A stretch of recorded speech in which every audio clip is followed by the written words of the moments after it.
নমস্কার, সকলকে জানাই অনেক স্বাগত ইলা রান্নাঘরে। আজকে আমি বিকেলের টিফিনে বানাবো চালের গুঁড়ো দিয়ে মালপোয়া, সেটাই আমি আপনাদের সাথে শেয়ার করব। এখানে চালটাকে ভিজিয়ে রেখেছিলাম 1 ঘন্টা আগে, জল ঝরিয়ে চালটাকে গুঁড়ো করে নিয়েছি। এই চালের গুঁড়ো দিয়েই বানাবো চালের গুঁড়োর মালপোয়া। এখানে সুজি, ময়দা বা আটা কিছু ব্যবহার করব না।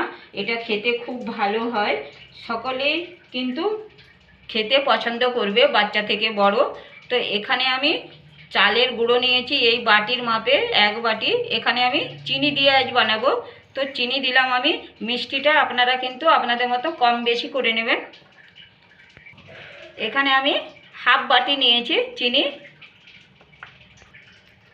এখানে আমি চালের গুঁড়োর সাথে কিছু কাজু খুব ছোট ছোট করে কেটে নিয়েছি। কিশমিশটাকেও আমি একটু ছোট করে কেটে নিয়েছি। এখানে আমি দিচ্ছি শুকনো নারকেলের গুঁড়োটা একটু দিচ্ছি, আর পানমরি তো অবশ্যই দিতে হবে, পানমরি তো মালপোয়ায় মাস্ট। আর এখানে দেবো আমি ছোট এলাচের দানাগুলোকে আমি সবগুলো আমি একসাথে দিলাম। এখানে আমি কিন্তু হাত দিয়েই মেখে নেব ভালো করে। এখানে আমি এখানে হালকা গরম দুধ নিয়েছি, একটু একটু করে দুধ দেবো আর হাত দিয়ে কিন্তু এইভাবে মাখবো। যত আমরা ভালো করে মাখবো এটা, তত কিন্তু মালপোয়া খুব ভালো ফুলবে আর নরম হবে। হাত দিয়ে কিন্তু এইভাবে ভালো করে মেখে নিতে হবে, যেন গুটি গুটি না থাকে। যত ভালো করে মাখবো তত মালপোয়াটা কিন্তু খুব ভালো হবে খেতে। এভাবে হাত দিয়ে মাখতে হবে। আর দুধটা আমরা দেখব কতটা দুধ লাগবে। এখানে হালকা গরম দুধ দেবেন। আমরা যে চিনিটা নিয়েছি পুরো চিনিটাও গলে যাবে, আর মালপোয়াটাও কিন্তু ভালো হয়। এখানে খুব ঘন বেটারও তৈরি করব না, আর খুব পাতলাও হবে না। এবার এটাকে আমি 1 থেকে 2 মিনিটের মতন হাত দিয়ে ভালো করে ফেটিয়ে নেব। এই দেখুন ব্যাটারটা এভাবে তৈরি করতে হবে। এই দেখুন আমার কিন্তু এখানে ব্যাটারটা তৈরি করে নিয়েছি। এবার খানিকক্ষণ ঢেকে রাখবো। খানিকক্ষণ ঢেকে রেখেছিলাম, ঢাকাটা খুলে নেব। এখানে আমি এবার একটু সামান্য নুন দেব। নুন দিলে কিন্তু খেতে কিন্তু খুব ভালো লাগে মালপোয়া।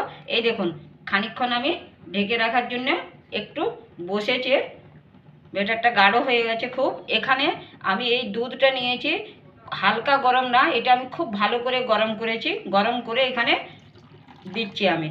এখন যদি দুধটা আমরা খুব ভালো করে গরম করি না, গরম করে এই ব্যাটারের সাথে যদি আমরা একটু দিই, তো কড়াইতে দিলে কিন্তু খুব ভালো হয়, নরম হবে খুব। আরও কি ব্যাটারটাকে আর একটু ঘেটে নেব। দুধ দিলাম, ভালো করে ঘেটে নিয়েছি। এই দেখুন ব্যাটারটা কিন্তু এইভাবে রাখতে হবে। এবার আমি মালপোয়াগুলো ভেজে নেব, সেই জন্য এখানে তেল গরম করে নিয়েছি। তেলটা কিন্তু খুব ভালো করে গরম করে নিতে হবে। ব্যাটারটাকে একবার চামচে করে ঘেটে নেব, ভালো করে ঘেটে নিয়ে চামচের সাহায্যে আমি দেব মাঝখানে এভাবে। এই দেখুন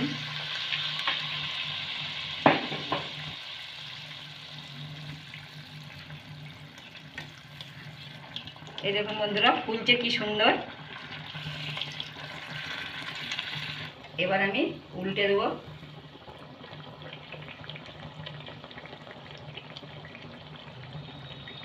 এই সাইডও এরকম। এটা যেহেতু চালের এটা খুব লাল হবে না, আর খুব একটা ভালো মতন ফুলবে না, যে খুব ফুলবে তাও না,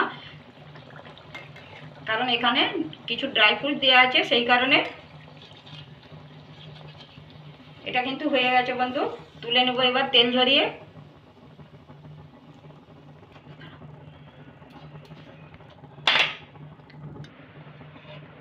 সবগুলো কিন্তু ভেজে নিয়েছি, এটাই আমার লাস্ট।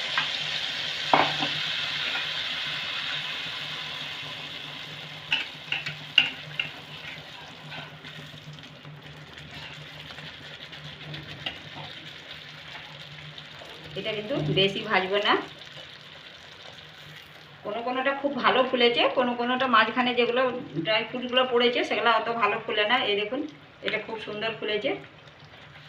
এপাশ ওপাশ করে এবার তুলে নেব। এখানে কিন্তু আমি তেলটাকে একটু খুন্তি দিয়ে একটু চেপে দেবো। তেলটা কিন্তু এই দেখুন তেলটা কি সুন্দর পড়ছে। মালপোয়াতে একটু বেশি তেল টেনে নেয়। তেলটাকে খুন্তি দিয়ে চেপে নিলাম। ব্যাস আমার সবগুলো হয়ে গেল ভাজা। একবার বাড়িতে ভিজা চালের গুঁড়ো দিয়ে এই মালপোয়াটা বানিয়ে দেখুন, খেতে খুব ভালো হয়। মাত্র কয়েকটা উপকরণ দিয়েই বানিয়ে নিতে পারেন। ভালো লাগলে একটা লাইক কমেন্ট করে শেয়ার করতে ভুলবেন না। চ্যানেলটিকে সাবস্ক্রাইব করে পাশে থাকার অনুরোধ রইল। ধন্যবাদ।